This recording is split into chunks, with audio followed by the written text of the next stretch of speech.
Bonjour mes frères, mes sœurs, que le Seigneur nous apprenne aujourd'hui combien nous avons de la valeur à ses yeux et combien il voudrait pour nous-mêmes que nous apprenions à regarder tous les autres avec la valeur que Dieu leur donne.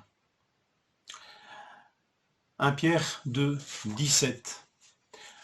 Honorez tout le monde, aimez vos frères, craignez Dieu, honorez le roi. 4 impératifs, dont un qui est répété 2 fois. Honorer. Honorer est un verbe interpellant, ici, dans ce court verset, sous forme d'impératif qui s'applique à tous comme au roi. Aimer tout le monde, aimer tous littéralement, et honorer tous, et honorer le roi. C'est le même verbe. Il y a des traductions comme la seconde 21 qui mettent 2 verbes en français différents, respecter tout le monde et puis honorer le roi, mais il s'agit bien du même verbe dans les 2 sens. Donc il faudrait alors traduire respecter tout le monde, respecter le roi, ou honorer tout le monde et honorer le roi. Quelle leçon interpellante! Traiter chacun, traiter chaque autre comme un roi, et traiter le roi comme nous traitons tout homme, sans exception de personne en quelque sorte. C'est une attitude qui plaît à Dieu. Ailleurs dans le Nouveau Testament, ce verbe s'applique aux parents. Honore ton père et ta mère. Il s'applique aux veuves qui servent le Seigneur. Et il s'adresse au Seigneur lui-même, au Père et au Fils. Jean 5, 23, afin que tous honorent le Fils comme ils honorent le Père.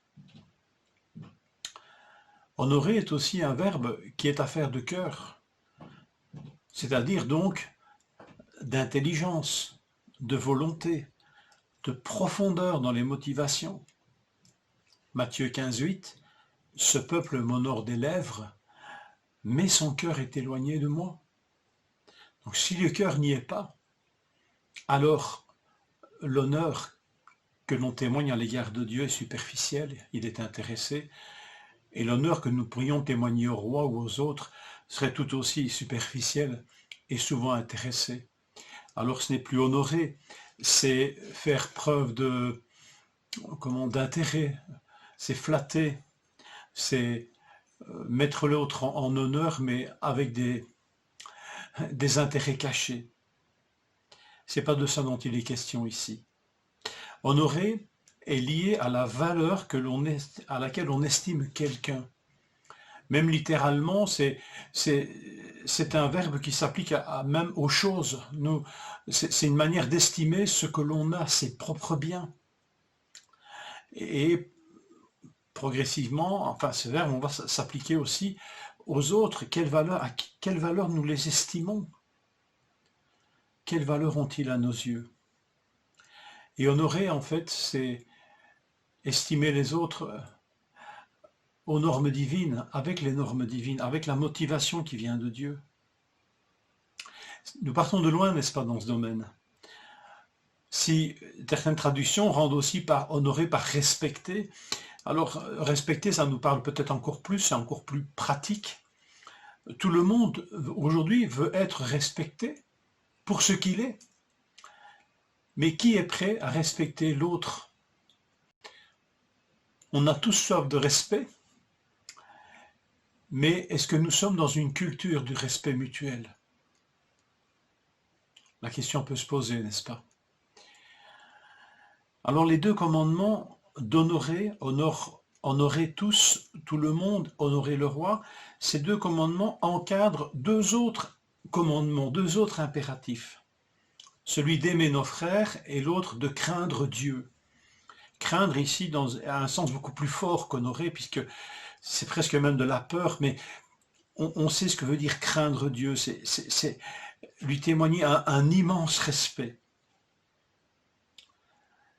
Et pour honorer tous, honorer le roi, avoir cette attitude à l'égard de tous, eh bien je crois que là, ça doit s'apprendre.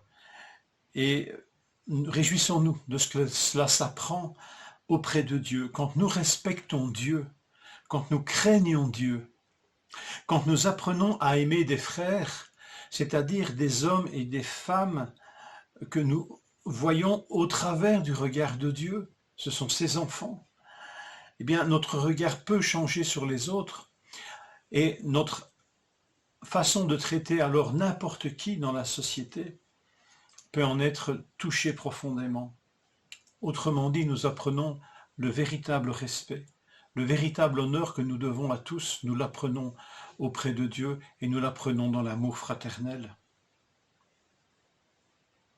Quand notre cœur est profondément respectueux de Dieu, quand nous apprenons à aimer des hommes faits à son image, alors notre attitude change à l'égard de tous. Tous deviennent des êtres de valeur, qu'ils soient rois ou illustres inconnus, qu'ils soient amis ou ennemis. Que nous puissions recevoir avec douceur cette parole que nous lisons ce matin, afin de grandir dans le respect et l'honneur envers tous. Et je crois que ça aura même des propres fruits dans notre valeur, dans notre vie personnelle. Nous sommes honorables aux yeux de Dieu. Chacun et chacune. Que le Seigneur vous bénisse.